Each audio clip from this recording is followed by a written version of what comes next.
খবরের হাট ইউটিউব চ্যানেলে আপনাদের সবাইকে স্বাগত। আজ একটি নতুন ভিডিওয়ে।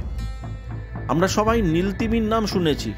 এই নীলতিমি আসলে মাছ নয়, একটি স্তন্যপায়ী প্রাণী। এর মধ্যে অনেক রকম বৈশিষ্ট্য আমরা লক্ষ্য করি। আজকের ভিডিওয়ে আপনাদের এই নীলতিমি সম্পর্কেই কিছু বলবো। ভিডিও যদি ভালো লেগে থাকে তাহলে অবশ্যই চ্যানেলটিকে সাবস্ক্রাইব করে দেবেন এরকম নিত্য নতুন খবর পাওয়ার জন্য।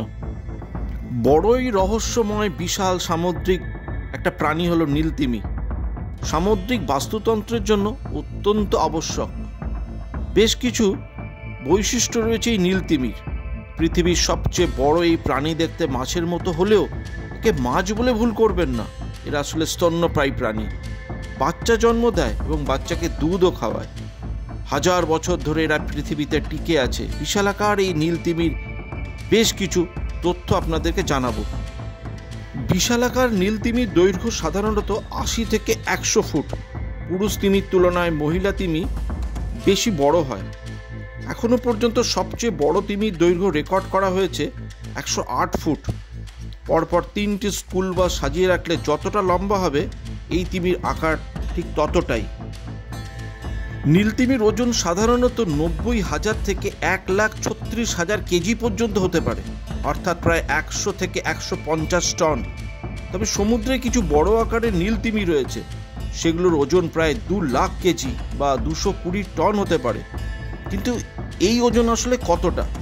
প্রথমে হাতির সাথে তুলনা করে দেখা যাক। অন্তত 30টা হাতির ওজনের সমান হতে পারে একটা নীলতিমির ওজন। যদিও তাতেও বুঝতে সমস্যা হয়, তাহলে মানুষের সঙ্গে তুলনা করা যেতে পারে। প্রায় 2,500 পূর্ণবয়স্ক মানুষের ওজন যা হবে তা একটা নীলতিমির ওজনের সমান হবে। ওদের জিহ্বার ওজন হবে একটা হাতির ওজনের সমান। ভাবাই যায় না। এত বড় তিমির হৃৎপিণ্ডটাও যে বড় হবে সেটাই স্বাভাবিক, কিন্তু কত বড়? লম্বা প্রায় একটা ওজন কিশোরের সমান, 4 ফুট। ওজন হবে প্রায় একটা গাড়ির সমান, 400 থেকে 600 কেজি পর্যন্ত হতে পারে। এমন বড় আকারের হৃৎপিণ্ড মিনিটে মাত্র 2 থেকে 10 বার ধুকপুক করতে পারে। ডাইভ দেবার সময় এদের হার্টবিট কমে যায় আরও মাত্র 2 বার। হৃৎপিণ্ডের রক্ত প্রবাহের ধমনীও কিন্তু অনেক বড়। এদের প্রধান ধমনীর মধ্য দিয়ে আপনি হামাগুড়ি দিয়ে এগিয়ে যেতে পারবেন খুব সহজেই। নীলতিমি সবচেয়ে বড় বাচ্চা জন্ম দেয়। জন্মের সময় একটা বাচ্চার দৈর্ঘ্য হয় প্রায় 26 ফুট। মোটামুটি 4 জন পূর্ণবয়স্ক পুরুষ পরপর শুয়ে থাকলে যতটা লম্বা দেখাবে ততটা লম্বা হয়ে জন্মে একটি তিমির বাচ্চা। ওজন হয় প্রায় 4 কেজির সমান, একটা গাড়ির ওজনের প্রায় সমান। জন্মের পর থেকে প্রতিদিন প্রায় 90 কেজি করে এদের ওজন বাড়ে। সম্ভবত প্রাণী জগতের মধ্যে সবচেয়ে দ্রুত এদেরই ওজন বাড়ে। জন্মের দিনের তুলনায় 1.5 বছরের মধ্যে এদের শরীরের কয়েকশো গুণ টিস্যু বৃদ্ধি পায়। তিমির চেয়ে জোরে শব্দ করার মতন প্রাণী পৃথিবীতে নেই। একটা জেট ইঞ্জিন 140 ডেসিবেল পর্যন্ত শব্দ উৎপন্ন করতে পারে। নীলতিমি শব্দ করতে পারে প্রায় 188 ডেসিবেল পর্যন্ত। ডেসিবেল হলো শব্দের তীব্রতা পরিমাপের একক। মানুষ সর্বোচ্চ 120 ডেসিবেল পর্যন্ত শব্দ শুনতে পায়। এ শব্দ আমাদের পক্ষে শোনা সম্ভব নয়। তিমিরা প্রায় 1600 কিলোমিটার দূর থেকেই এই শব্দ শুনতে পায়। তবে কিভাবে তিমি এত উচ্চস্বরে ডাকতে পারে তা এখনো জানেন না বিজ্ঞানীরা। নীলতিমি ক্রিল নামে এক ধরনের সামুদ্রিক প্রাণী খায়। ক্রিল হলো চিংড়ির মতন দেখতে ছোট ছোট প্রাণী। এগুলো জলের তলদেশে ঝাঁক বেঁধে থাকে। তিমি সেই ঝাঁকে গিয়ে আক্রমণ করে। প্রতিদিন একটা তিমি প্রায় 4000 কেজি ক্রিল খায়। এদের খাওয়ার পদ্ধতিটা একটু অদ্ভুত। তিমি চাইলেই বড় মাছ যেমন হাঙর বা সেলফিশ খেতে পারে না। এদের মুখে জালের মতন একটা জিনিস থাকে যা বেলিন প্লেট নামে পরিচিত। এটা জালের মতন কাজ করে।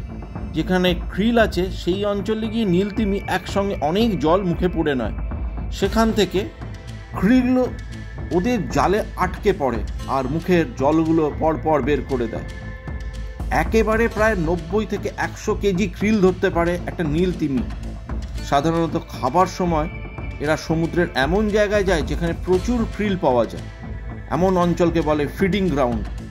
এসব অঞ্চলে প্রতি ঘনমিটার জলে প্রায় 10,000 ক্রিল পাওয়া যায়। একটা তিমির প্রতিদিন প্রায় 4 লাখ ক্রিল খেতে পারে। সাধারণত নীলতিমি খুব ধীরে চলতে পছন্দ করে। ঘন্টায় 8 কিলোমিটার গতিতে এরা সাঁতার কাটে। মনের আনন্দে ঘুরে বেড়ায় এরা সমুদ্রে।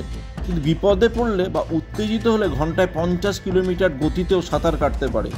তবে এমন গতিতে বেশি সময় ছুটতে পারে না, কারণ ওদের ওই শরীর যে খুব বড়। তবে ধীর গতিতে সাঁতার কাটতে এরা খুবই দক্ষ।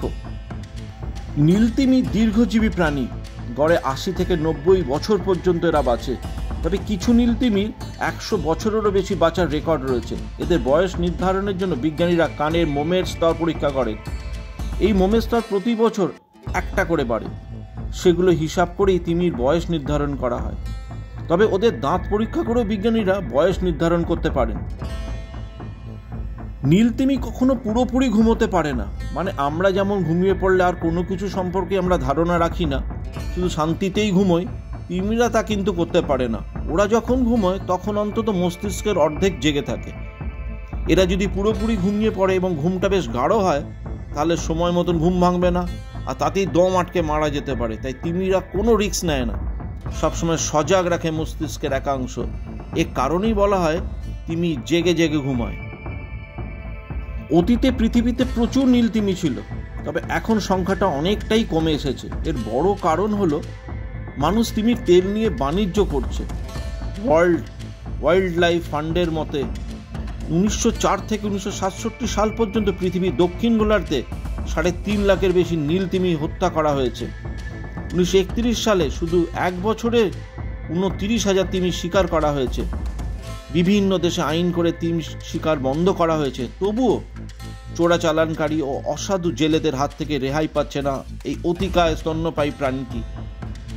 অচিরেই তিমি হত্যা বন্ধ করতে হবে, নয়তো একদিন পৃথিবীতে এমন হবে যে হারিয়ে যাবে এই প্রাণীটি। আজকের ভিডিও এই পর্যন্তই।